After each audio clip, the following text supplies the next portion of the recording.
दोस्तों, क्या आपने कभी सोचा है कि एक ही गांव में पैदा हुए दो लोगों की किस्मत इतनी अलग क्यों होती है?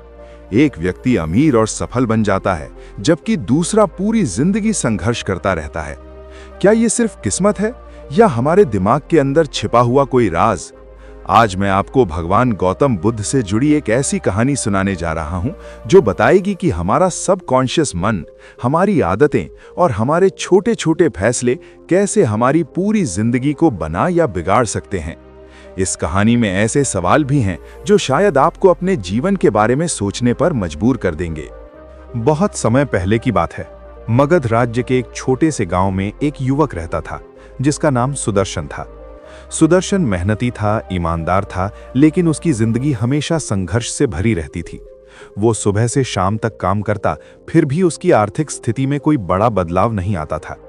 उसी गांव में कुछ लोग ऐसे भी थे जो बहुत तेजी से आगे बढ़ रहे थे। उनका व्यापार बढ़ रहा था, लोग उनका सम्मान करते थे और उनकी जिंदगी में खुशहाली थी। सुदर्शन के मन में बार बार एक ही सवाल उठता था, अगर भगवान ने सबको 24 घंटे बराबर दिए हैं तो कुछ लोग बहुत बड़े क्यों बन जाते हैं और कुछ लोग पूरी जिंदगी मेहनत करने के बाद भी पीछे क्यों रह जाते हैं? क्या ये सब किस्मत का खेल है या इसके पीछे कोई और रहस्य छिपा है?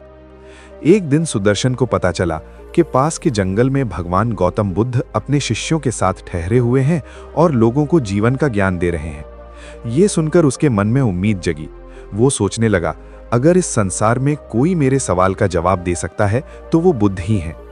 अगले दिन सुबह वो लंबा रास्ता तय करके बुद्ध के आश्रम पहुंचा। वहां उसने देखा कि कई लोग बुद्ध के चारों ओर बैठे हैं और बुद्ध शांत स्वर में उन्हें जीवन का रहस्य समझा रहे हैं।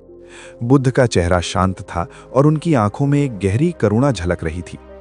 जब सब लोग चले गए तब सुदर्शन ने आगे बढ़कर विनम्रता से हाथ जोड़ते हुए कहा, भगवान, मेरे मन में एक प्रश्न है जो मुझे कई वर्षों से परेशान कर रहा है। क्या मैं आपसे पूछ सकता हूं? बुद्ध मुस्कुराए और बोले, पूछो पुत्र, प्रश्न ही ज्ञान का द्वार खोलते हैं।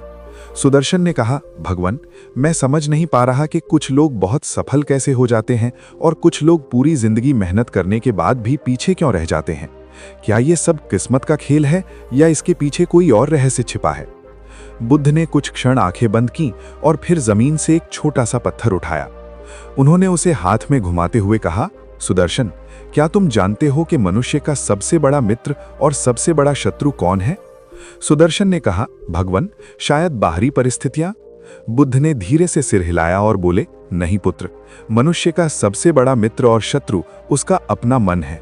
तुम्हारे भीतर एक ऐसी शक्ति छिपी है जो तुम्हें ऊंचाइयों तक भी ले जा सकती है और गिरा भी सकती है। फिर बुद्ध ने कहा, मन के दो भाग होते हैं। एक है चेतन मन, जिससे तुम अभी सोचते और निर्णय लेते हो। दूसरा है अचेतन मन, जो तुम्हारी आदतों का भंडार है। तुम पूरे दिन में जो भी करते हो, चलना, बोलना, सोचना, काम करना, उसका लगभग 90% हिस्सा तुम्हारे अचेतन मन से आता है। सुदर्शन ध्यान से सुन रहा था।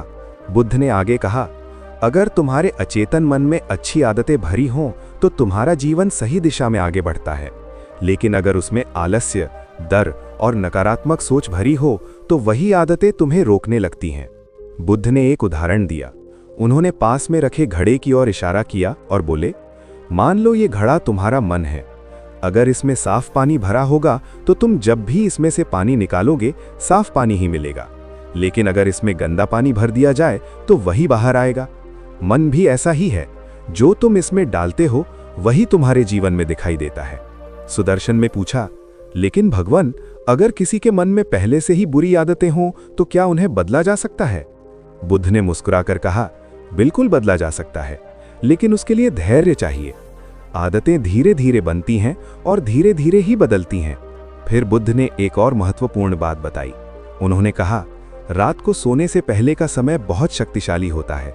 जब मन शांत होता है तब अचेतन मन सबसे अधिक सक्रिय होता है। अगर कोई व्यक्ति सोने से पहले अपने लक्ष्य के बारे में सोचता है, अगले दिन की योजना बनाता है और अपने मन को सही दिशा देता है, तो धीरे धीरे उसका अचेतन मन उसी दिशा में काम करने लगता है। सुदर्शन ने आश्चर्य से पूछा, क्या सच में मन इतना शक्तिशाली है? बुद्ध बोले, हाँ, इतना शक्तिशाली कि अगर तुम अपने मन को सही दिशा दे दो तो वो तुम्हें सफलता की ओर ले जाएगा, लेकिन अगर तुम उसे बिना दिशा के छोड़ दो तो वही मन तुम्हें भटकाता रहेगा। बुद्ध ने आगे कहा, सुबह का समय भी बहुत महत्वपूर्ण होता है। सुबह का मन साफ और ऊर्जा से भरा होता है। अगर कोई व्यक्ति सुबह के पहले 1 घंटे को सही तरह से उपयोग करे तो उसका पूरा दिन बदल सकता है। उन्होंने अपने शिष्यों को देखकर कहा, हर सुबह 6 छोटी छोटी चीजें करो।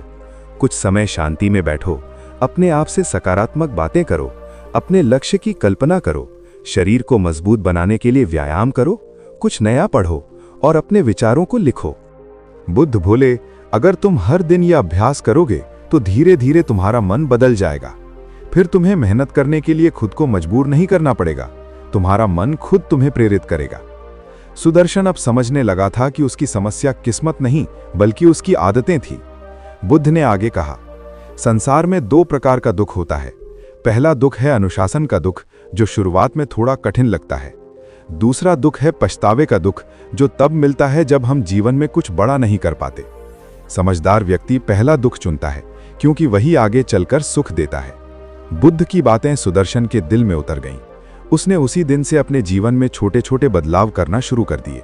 वो रात को सोने से पहले अगले दिन की योजना बनाने लगा, सुबह जल्दी उठकर ध्यान करने लगा, व्यायाम करने लगा और हर दिन कुछ नया सीखने लगा। शुरुआत में उसे कठिनाई हुई, लेकिन धीरे धीरे उसकी आदतें बदलने लगीं। कुछ महीनों बाद गांव के लोग हैरान थे। सुदर्शन पहले से ज्यादा आत्मविश्वासी हो गया था। उसका काम बेहतर होने लगा और उसकी जिंदगी में खुशहाली आने लगी।